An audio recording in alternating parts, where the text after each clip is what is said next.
শৰ্মা ডাঙৰীয়া ভয় পাইছে আৰু আপোনালোকক মই আজি এই মাছ দিয়াত আপোনালোকৰ ওচৰত কৈছোঁ, ৰাতিৰ 8টা বজাত কৈছোঁ, প্ৰতিশ্ৰুতি দিছোঁ, ইনশাআল্লাহ মই আল্লাহ তাৱাক্কাল কৰি কৈছোঁ, হেমন্ত বিশ্ব শৰ্মা ডাঙৰীয়াক 26 চনত গাদীচ্যুত হ'ব আৰু মুখ্যমন্ত্ৰী গৌৰৱ গগৈ ডাঙৰীয়া হ'ব আৰু তেওঁ জেলত থাকিবলগীয়া হ'ব, জেলৰ ভাত খুৱাবলগীয়া হ'ব তেওঁ।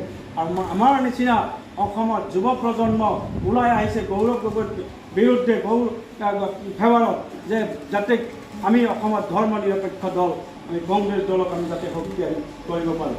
আৰু আজি মাছ দিয়াত আহি মোৰ এনেকুৱা অনুভৱ হৈছে যে যুৱকসকলে বুজি পাইছে আৰু যুৱকসকলেও বিচাৰে যে আমি এটা ধৰ্ম নিৰপেক্ষ দল, কংগ্ৰেছ দলক আমি আগবঢ়াই দিব লাগিব। কংগ্ৰেছ দলক যদি আমি আগবাঢ়ি দিব পাৰোঁ তেতিয়াহে আমাৰ উন্নয়ন সম্ভৱ। আমি কেতিয়াও আৱেগৰ বশৱৰ্তী হৈ আমি কাম কৰিব নালাগে, আমি সংখ্যালঘুসকল আৱেগিক হ'ব নালাগে। সংখ্যালঘুসকল আমি যেতিয়াই আৱেগিক হৈছোঁ তেতিয়াই আমাৰ সংখ্যালঘুসকল ধ্বংস হৈছে।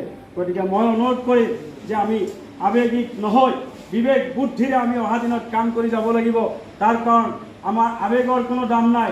আমাৰ শৰ্মা ডাঙৰীয়া ভয় পাইছে আৰু আপোনালোকক মই আজি এই মাছ দিয়াত আপোনালোকৰ ওচৰত কৈছোঁ, ৰাতিৰ 8টা বজাত কৈছোঁ, প্ৰতিশ্ৰুতি দিছোঁ, ইনশাআল্লাহ মই আল্লাহ তাৱাক্কাল কৰি কৈছোঁ, হেমন্ত বিশ্ব শৰ্মা ডাঙৰীয়াক 26 চনত গাদীচ্যুত হ'ব আৰু মুখ্যমন্ত্ৰী গৌৰৱ গগৈ ডাঙৰীয়া হ'ব আৰু তেওঁ জেলত থাকিবলগীয়া হ'ব, জেলৰ ভাত খুৱাবলগীয়া হ'ব তেওঁ। আৰু আমাৰ নিচিনা অসমত যুৱ প্ৰজন্ম ওলাই আহিছে গৌৰৱ গগৈৰ বিৰুদ্ধে ফেভাৰত, যে যাতে আমি অসমত ধৰ্ম নিৰপেক্ষ দল আমি কংগ্ৰেছ দলক আমি যাতে শক্তিশালী কৰিব পাৰোঁ। আৰু আজি মাছ দিয়াত আহি মোৰ এনেকুৱা অনুভৱ হৈছে যে যুৱকসকলে বুজি পাইছে আৰু যুৱকসকলেও বিচাৰে যে আমি এটা ধৰ্ম নিৰপেক্ষ দল, কংগ্ৰেছ দলক আমি আগবঢ়াই দিব লাগিব। কংগ্ৰেছ দলক যদি আমি আগবাঢ়ি দিব পাৰোঁ তেতিয়াহে আমাৰ উন্নয়ন সম্ভৱ। আমি কেতিয়াও আৱেগৰ বশৱৰ্তী হৈ আমি কাম কৰিব নালাগে, আমি সংখ্যালঘুসকল আৱেগিক হ'ব নালাগে।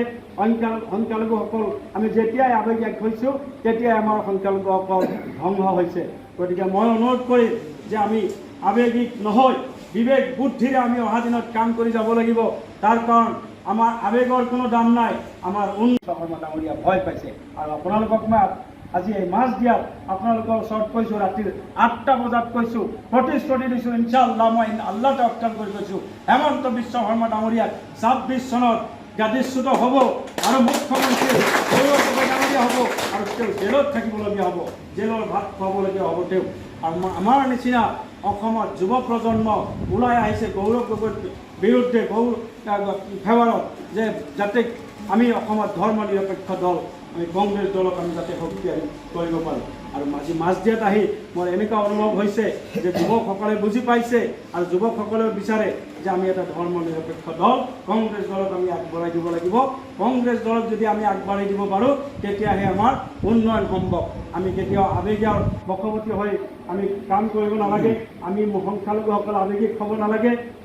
সংখ্যালঘুসকল আমি যেতিয়াই আৱেগিক হৈছোঁ তেতিয়াই আমাৰ সংখ্যালঘুসকল ধ্বংস হৈছে। গতিকে মই অনুৰোধ কৰিম যে আমি আৱেগিক নহয়, বিবেক বুদ্ধিৰে আমি অহা দিনত কাম কৰি যাব লাগিব। তাৰ কাৰণ আমাৰ আৱেগৰ কোনো দাম নাই। আমাৰ যিকোনো খবৰৰ বাবে যোগাযোগ কৰক 7099017330 লগতে 7099017110 নম্বৰত।